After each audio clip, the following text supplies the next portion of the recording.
Ukraine's President Volodymyr Zelensky says he's grateful to the US House of Representatives for passing a $61 billion military aid package for Ukraine following months of delays. The bill contains much-needed ammunition and air defences for Kyiv. President Zelensky said thousands of lives would be saved and that both the Ukraine and the US would emerge stronger. The Kremlin said the bill would cost more lives. Here's our North America correspondent Nomia Iqbal.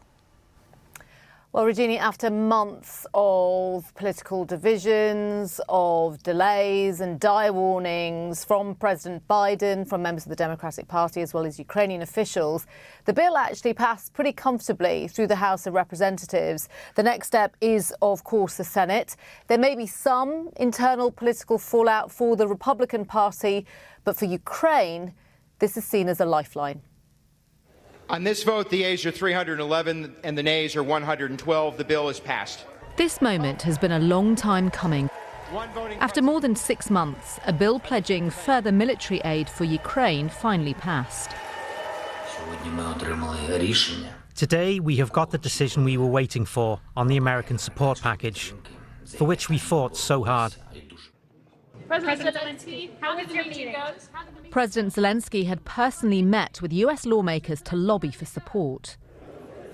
Many in Congress waved Ukrainian flags during voting, but there were still divisions, with members of the Democratic Party backing Kyiv, others in the Republican Party not so much. But this is the sellout of America today. When we had members of Congress in there waving the Ukrainian flag on the United States House of Representatives floor, while we're doing nothing to secure our border, I think every American in this country should be furious. But the House Speaker, Republican Mike Johnson, felt differently, essentially putting his job on the line to get the bill approved. It's an old military adage, but we would rather send bullets to the conflict overseas than our own boys, our troops. And I think this is an important moment, an important opportunity to make that decision. Ukraine says it desperately needs help to push back Russian troops. The US is already the largest provider of military and humanitarian aid to Ukraine, sending over $74 billion in the first 2 years of the war. This new bill provides more than $60 billion, including money to replenish stocks. Almost $14 billion will be used to buy advanced weapons and defence articles. The passing of this bill is a major bipartisan moment, something you just don't often see in Washington. The next step is for it to get through the Senate next week, which won't be too difficult because it's Democrat-controlled. President Biden will then sign it into law. The House will be in order. Russia has described this as direct support for terrorist activities, but President Biden said it was important in answering history's call. Officials here say military aid is ready to go, with weapons now expected to reach the battlefield in less than a week. And just on that point, we do understand that there are some weapons, particularly munitions, that are ready to go very soon. They are stored in parts of Europe. And President Biden will want to get this done ASAP. He has been waiting for this moment for some time now. Indeed. And of course, a lot of this was also on the Speaker of the House of Representatives, Mike Johnson, who ended up in the end pushing that vote through after many months where you had a lot of Republicans, not a lot, but you had a significant number of Republicans resisting. That's right. And he had a change of heart. I think it's worth mentioning that the former President Donald Trump gave him a vote of confidence. Mr. Trump hasn't said much about the bill so far. I suspect he's got bigger fish to fry at the moment with his first criminal trial underway in New York.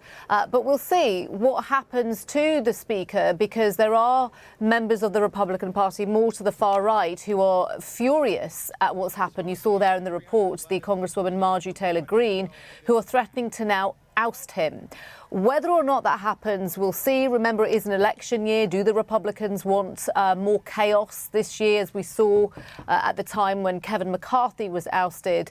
But it was a big move by Mr. Johnson, who is being praised by the Democratic Party. And there are, of course, some Republicans who won't be happy about that.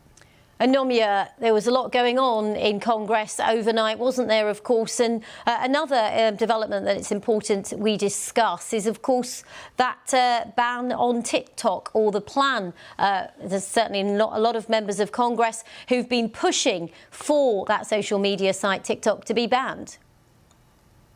Yeah, there were several bills being proposed, and TikTok was part of a fourth bill, sort of a grab bag of policies, and kind of snuck in. And I think there was a feeling by certainly members of the Republican Party that if they put that in, then it would get sort of a top-down vote from Congress.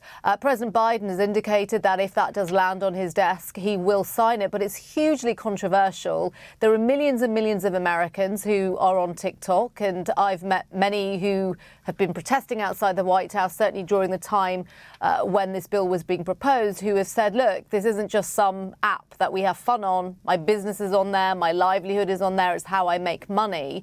And so they are very angry that this could potentially be banned. It has a few sort of clauses in it, however, the bill. What will happen really, if it does pass, is that President Biden will give TikTok the opportunity to sell off to someone else or be banned. So there will be some stages there, but it is seen as a pretty controversial bill, especially as far as the American public go. And Nomia, before you go, just one more question on that. I mean, this is all in an election year, and the irony might be that you've even seen President Biden join TikTok in recent months. Well, that was something that really came up by a lot of Americans who said, if you're telling us that TikTok is unsafe, and this is the argument that lawmakers make, is that they're not, convinced that the data that you put on TikTok isn't then sent off to the Chinese government, something that TikTok completely denies, then why are you on TikTok? So it is seen as, hugely hypocritical, of course. But we'll see how far that gets. As I say, there are a few stages in that bill, so it might not be that it's outright banned. That's the BBC's Nomia Iqbal there in Washington, D.C., wrapping up developments from Capitol Hill. Now let's speak to the BBC's James Waterhouse, who's live in Kyiv for us. James, the question I want to know is, how much of a game changer is this additional aid going to be? Well, I don't think we'll see a drastic changing of the dynamics on the front line, but it does allow Ukraine to potentially do more than hang on.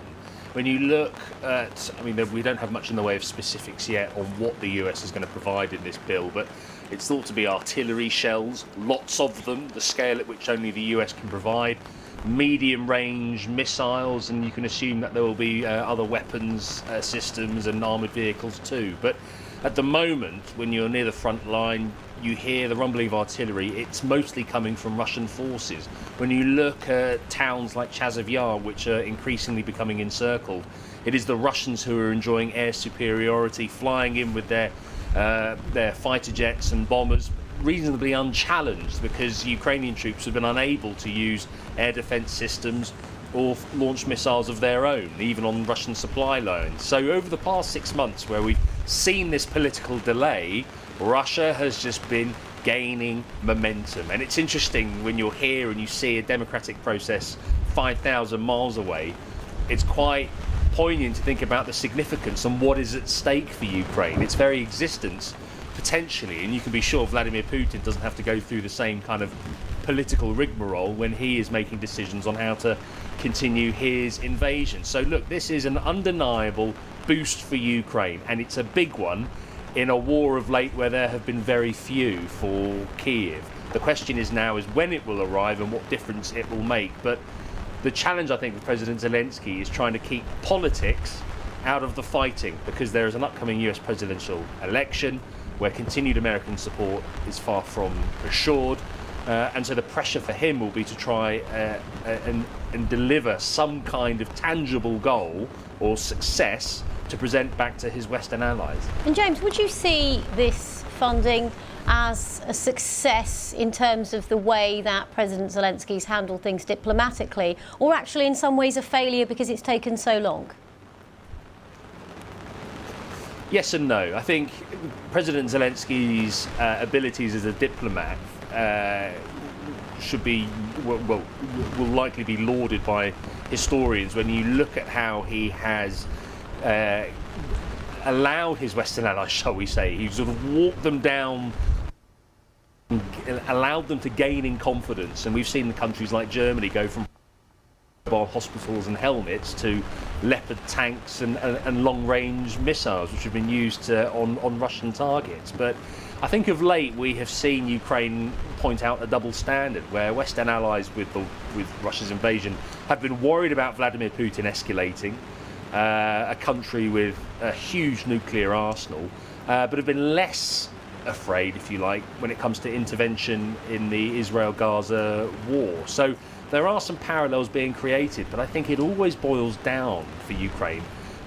What always boils down is timing, the amount of time it has taken for that aid to arrive. And it's found itself in this sort of deadly cycle where, after its failed counter-offensive last year, where minimal territory really was taken back at a cost of men and Western machinery, President Zelensky was denied that case in point to present back to the likes of Washington. And then that in turn has fed scepticism can win this war. And then you have the war in the Middle East as well. It's become increasing. So there is as much at stake as there ever was, and this aid will be welcome.